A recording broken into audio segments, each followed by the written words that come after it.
I'm joined by Royal Editor for the Daily Mirror, Russell Myers. Russell, lovely to have you with us today.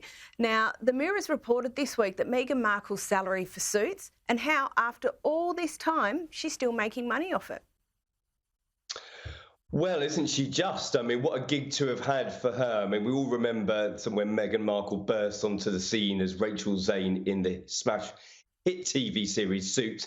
And it seems as though it's had a bit of a resurgence because Netflix bought the rights. It's become one of their best watched shows of the modern era. And it seems that she is still raking it in. I mean, $650,000, can you believe, per series. Works out about $65,000 an episode. And because those royalties are still raking in, she is earning a pretty penny. Now, I've seen the reports that she was a big contributor to their $15 million Montecito mansion. Maybe she was putting a bit more than we thought into the pot because Prince Harry obviously had some inheritance money. But, you know, this is something that maybe she will revisit. I know there's been a lot of talk about Meghan entering the political sphere, but if she ever wants to get back to the acting, well, we know that she was earning an absolute fortune doing so. So maybe it's something we'll see her back in the future.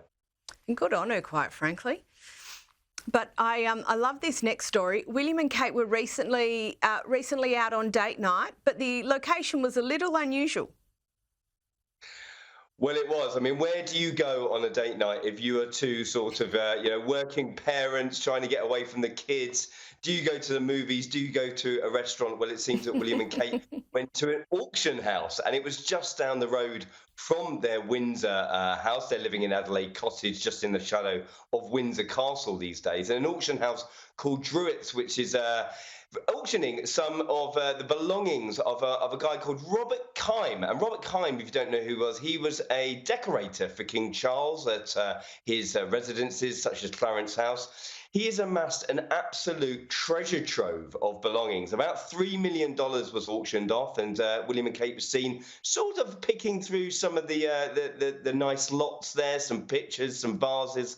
Apparently, maybe they want to decorate their house. Maybe they're thinking of moving again in this sort of merry-go-round of royal households. But nice to see them getting out and about. Now, while we're talking about auctions, apparently photos of a young King Edward VIII are being auctioned this week. But what's so special about them?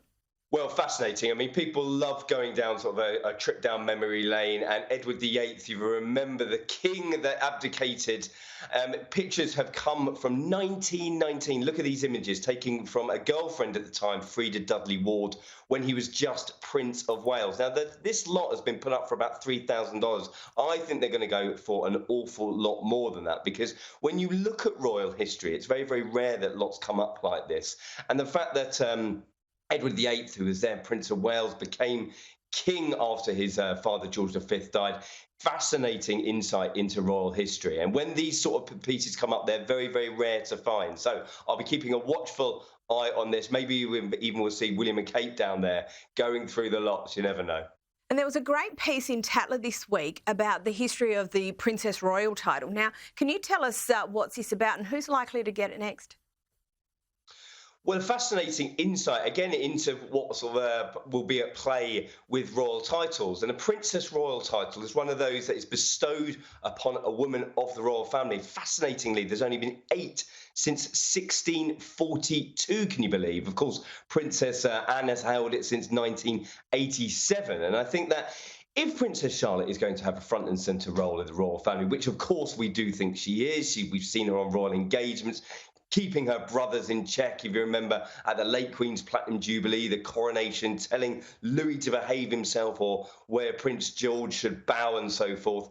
I think she's going to have a real central role within the royal family. And with that comes great responsibility. Will she be doing royal engagements? I think we're going to see the children do a lot more in the years to come. But, she's only a young girl, but this title is something that I see for her future. And it will be an important step in her royal life, I think. Now, we've spoken a lot this year about the slimmed down royal family and how few working royals there are left with a greater workload. Now, we understand the King had encouraged William and Kate to take a greater role. However, this week there was this odd report about this causing issue and potential jealousy from the King. Is this the case, or is this just muckraking?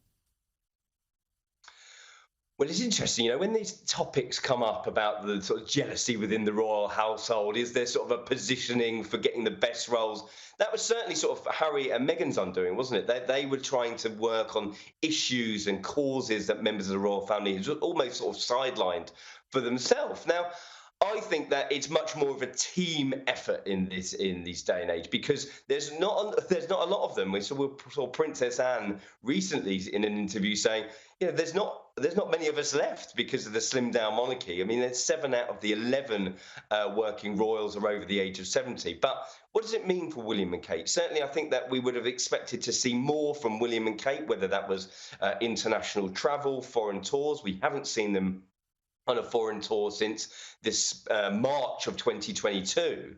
And I think they were kind of restricted in what the king was doing. And as we come to the end of this transitional year, we've seen the sort of king come out of his shell, really. We've seen the trips to Germany and France go off fantastically well. But let's see, 2024 is going to be a big year for the Royals. I think that William and Kate will have an awful lot more to do. Maybe they'll try and find their groove. We've seen them on a few more engagements recently. So maybe not so much jealousy, but maybe trying to try and spread their wings a little bit, I think. I think that's a much better way to look at it. Now, occasionally we do raise Prince Andrew, although he's not in the media too much. There always just seems a bit of news and a bit of long-running saga about his living arrangements. What's the update?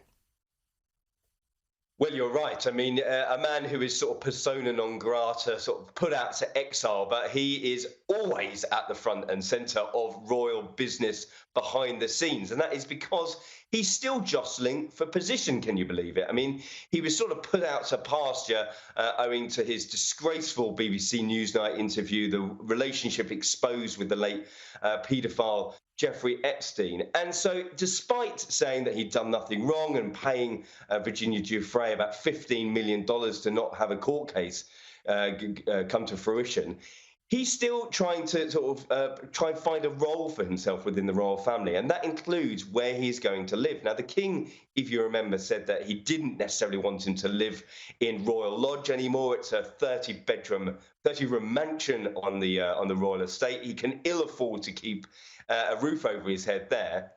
Whether William and Kate will end up living there is another story. However, I found out this week that he's sort of been given a stay of execution by the king. The king has said, listen, you can stay there if you can afford the bills. Now, about $3 million are needed of renovations at the property. Who knows whether he will be able to afford that? Apparently, Fergie is going to lend him some of the money from her book deals. But as you said, this is a saga that is going to keep running and running and running. Whether the king does eventually get to evict him remains to be seen. But it's something that, Andrew, Andrew being Andrew, I think, putting himself front and centre once more.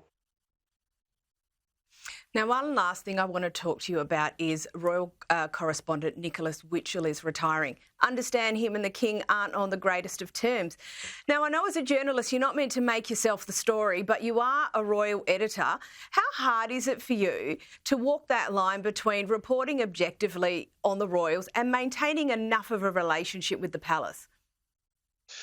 Well, listen, first and foremost, Nicholas Witchell, I've worked with him for a few years now, and always been a great source of inspiration. He's been doing the job for 47 years. He's decided to retire at age 70. Of course, he became infamous throughout the land. In 2005, he was referred to as that awful man, can't stand him. The then Prince of Wales said when he was doing a photo call with his 2 boys. And I think that obviously something that Nick had said or done had irked the king at that date. I think there was a bit of an issue about the children being photographed the day before. However, he's always been a consummate professional. It's someone I've looked up to. And as you say, walking the line of doing your job properly, reporting on the royal family while still maintaining a relationship is something that we have to contend with. It's something that, the political journos, the crime journos all have to contend with. But it's been a privilege of my career to work with Nick as well, and I think we all wish him well on his retirement. Absolutely love it. Russell Myers, thank you so much for your time. Thanks so much, my pleasure.